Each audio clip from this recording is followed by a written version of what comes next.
Am I setting you up to fail? Well, I hope so. The great late Maya Angelou said this: "You may encounter many defeats, but you must not be defeated." In fact, it may be necessary to encounter the defeats so you can know who you are, what you can rise from, and how you can still come out of it. The one common denominator amongst the world's most successful people is that they've all failed. They all missed shots, failed businesses, made films nobody wanted to see, wrote blogs nobody wanted to read, and made music nobody wanted to listen to.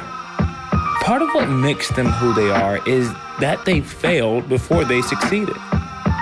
So what if chasing failure was the quickest way to succeed? If we could somehow remove the fear of failure from life, what would you do? What would I do if I knew I could not fail?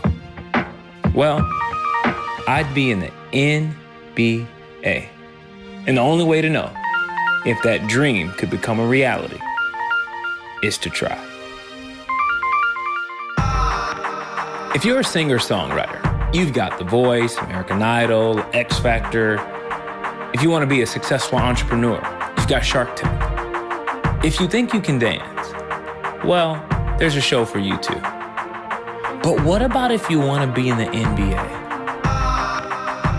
My journey to getting an NBA tryout required more of a mental adjustment than a purely physical one. I knew that if an NBA team would give me a shot, I would have to exit out of the open gym, run and gun mindset I was used to playing week in and week out.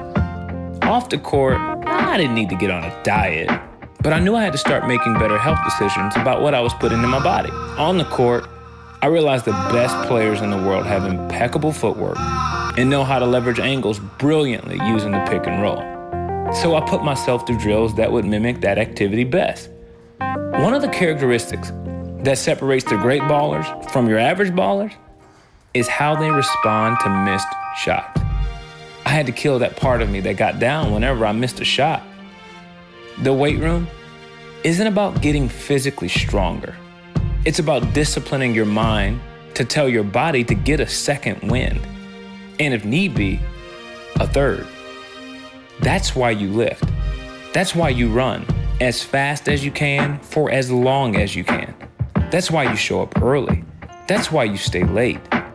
I had to get to a point where I envisioned my competition working harder than I was, because that's what it takes to play on this level.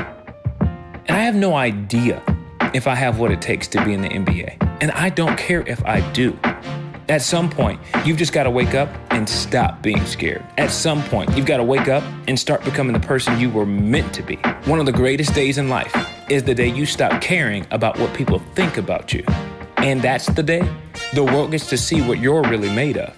That's the day you realize the only thing anybody can say to you at the door of opportunity is no. So I reached out to the Phoenix Suns and told them I was chasing failure. I let them know that I was an All-American at a D3 college, but never pursued the pros. I'm 29, 6'3", 185 pounds, and looking for failure.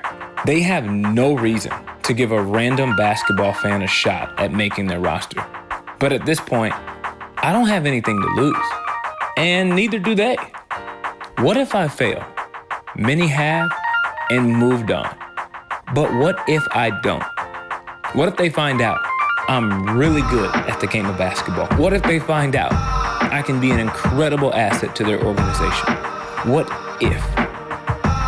Well, the Phoenix Suns and Coach Jeff Hornacek thought about it for a couple of days, and they got back to me and said, "Come try out on Monday." My name is Ryan Leak, and I'm about to fail. Or maybe I won't.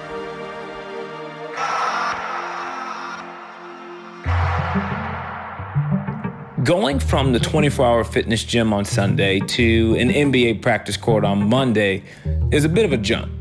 I had mixed emotions about the whole thing, and as I'm meeting Coach Jeff, I'm thinking on one hand, oh my gosh, you're one of the greatest shooters of all time. And on another hand, I need to act like this isn't a big deal because you also could be my coach for the next year. We talk for a little bit and he sizes me up like all hoopers do.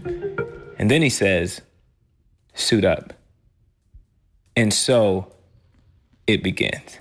It was amazing, man. We started doing dribbling drills, going through what any potential NBA guard would go through. All the coaches were super legit. I immediately felt the difference between open gym ballers and the pros.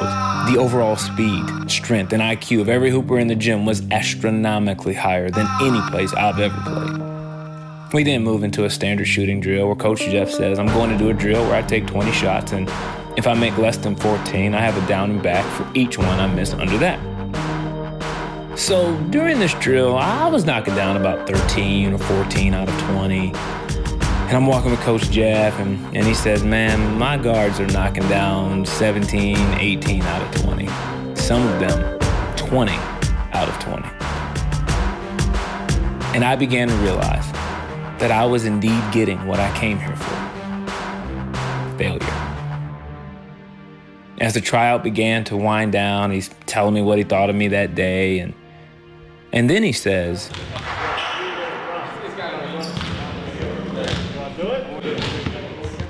3-minute drill is just sprinting for 3 minutes.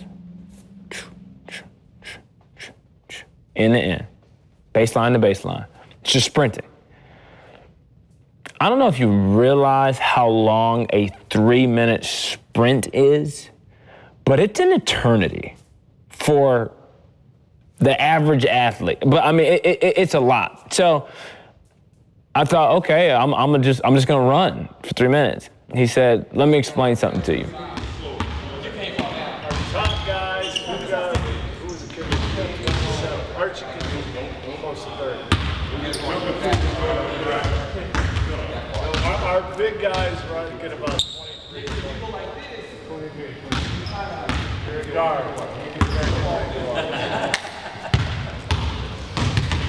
3 minutes. So the question is, you can't pace yourself. Correct. You put 3 minutes up on the clock, just so you can get an idea, so you can look up there if you want. Okay. To get 30, you need 6 seconds each time. Right? Well, at the time, the team is practicing, they're doing drills or whatever. Well, they see me get on the baseline, and screeching stops. Like, you don't hear anything on the court. Dribbling stop. I mean, and everybody's just like, okay, this is the final thing. Like, we're gonna watch this guy, see if he can be us, see if he can do what we do. And I'm thinking, okay, 6 seconds. I'm like, okay, that's not that hard at the beginning, but okay, let's just see. Within the first minute and a half, I got 13. But this ain't bad, you know, but it's not great. But it's like, okay, and man, at that 90-second mark, I just hit a wall. I just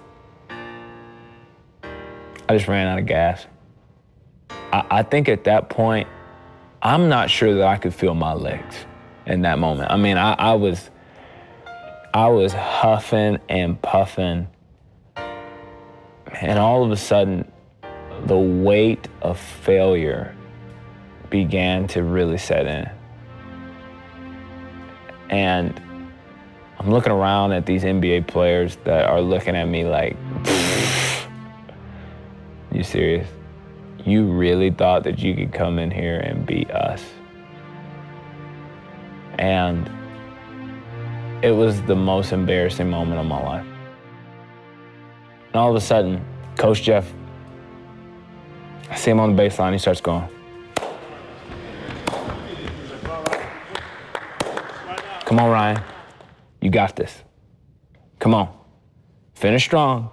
We got a trash can here. You can throw up later. Let's go. Come on. All you got. Finish strong. All you got. Finish strong. And the whole team, they start putting their hands together. Come on, Ryan. You got it. Come on. Finish strong. Finish strong. And in the moment that was one of my most embarrassing moments turned into one of the greatest moments of my life. Because I realized that for 3 minutes, Coach Jeff Hornacek was my coach. For 3 minutes, the Phoenix Suns were my team. And as I'm huffing and puffing, and I can't feel my legs, and I can't feel my back, and I don't know if I'm walking or running or jogging, I'm just barely moving. I keep moving past this Phoenix Suns logo. And I asked myself this question: how did you get here? Like, there's a lot of places I could be on this Monday afternoon, but I'm here. And I realized chasing failure took me further than chasing success ever did. And for 3 minutes, I was a Phoenix Sun. And I failed.